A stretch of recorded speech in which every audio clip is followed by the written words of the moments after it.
également lancé un appel à nos universitaires, à la direction de l'UNESCO, la direction nationale de l'UNESCO, à l'Assemblée nationale, aux gens qui font des lois, et même au gouvernement, parce qu'eux aussi ont des projets de loi, pour leur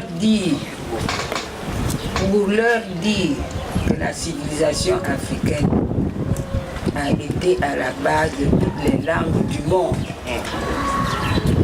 Qu'on le sache, que le français, ce ne sont pas les Français. Parce qu'avant tout ça, il y avait les Noirs qui étaient grecs, les Noirs qui étaient européens, les Noirs qui étaient en Asie, qui ont amené l'écriture, les Noirs qui étaient partout en Amérique du Sud. Donc nous sommes à la base des langues. Ce qui fait que les langues africaines sont très riches.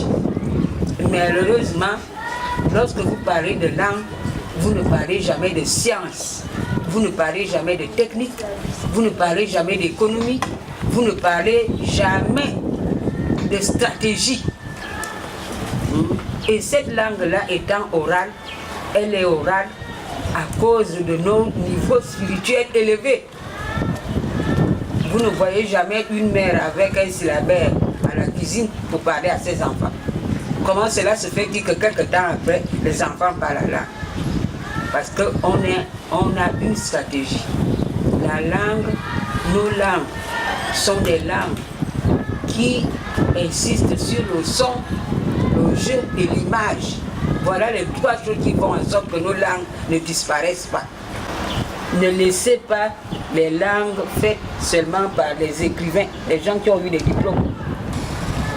Parce que pour connaître la langue, c'est la langue qui véhicule la culture. C'est la langue qui vulgarise la culture. Et la culture, c'est l'ensemble des connaissances qui nous amènent au développement. Or, dans le développement, il faut l'industrie, il faut l'environnement, il faut la médecine, il faut l'économie. Or, tant que nous n'ouvrons pas nos langues dans ces matières-là, les enfants vont croire que c'est une perte de temps. C'est une perte de temps. Parce que le chiffre 1, c'est ce que l'architecte, voilà le chiffre 1. Ce qui est là. Il faut l'élément, il faut un segment de droite. Il faut balayer tout ça. Donc, ça va démystifier les mathématiques. Nous saurons qu'on se sert du chiffre 1 dans l'architecture. On se sert du chiffre 1 dans notre identité. On se sert du chiffre 1 partout. C'est un trait d'union entre, c'est ça le dialogue, le chiffre 1. Parce qu'il faut relier deux opinions différentes.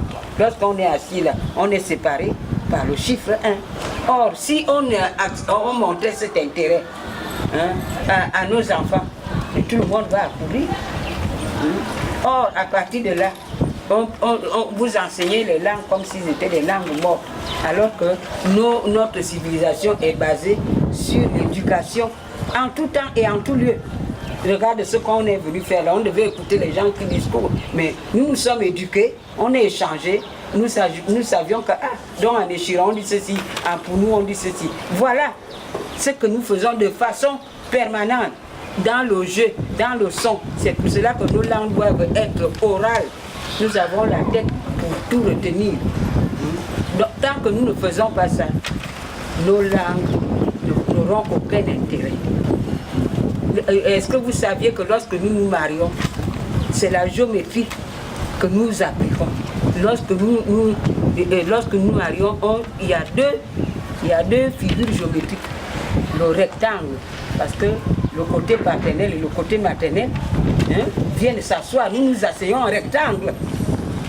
Il faut bien regarder.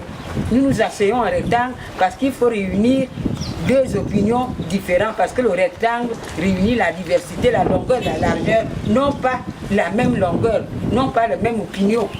Et le parolier qui est là a l'obligation, les deux paroliers ont l'obligation de fermer ce rectangle-là À partir du moment que ce n'est pas fermé, nous allons en huis clos. Et en huis clos, on va comment? C'est pas en cercle. Montrer l'importance de nos langues dans les sciences. Nous nous mettons en cercle parce que l'opinion de chacun doit compter et nous devons créer un point. C'est pour cela qu'il y a l'oralité. Nous n'ayons pas le complexe de tout écrire. Parce que les langues sont tellement riches. Un seul son peut signifier 1000 mots. Alors comment est-ce que vous allez expliquer ça aux enfants s'il faut écrire? Alors que les chansons sont là. Enfants, par exemple, pour faire la conjugaison, les femmes vont se reconnaître.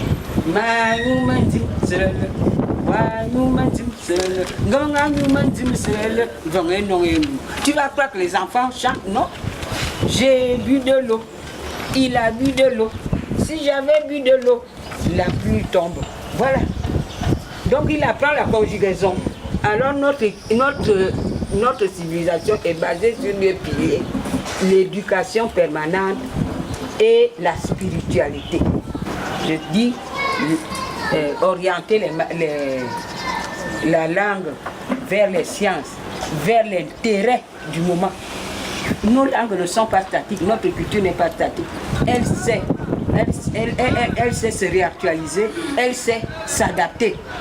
Parce qu'on nous embête dans toutes les stratégies. Un vampire ne change pas. Les stratégies qui viennent de l'autre mer, là, c'est toujours la même chose. C'est toujours la même chose. Or, nous avions ça dans nos langues.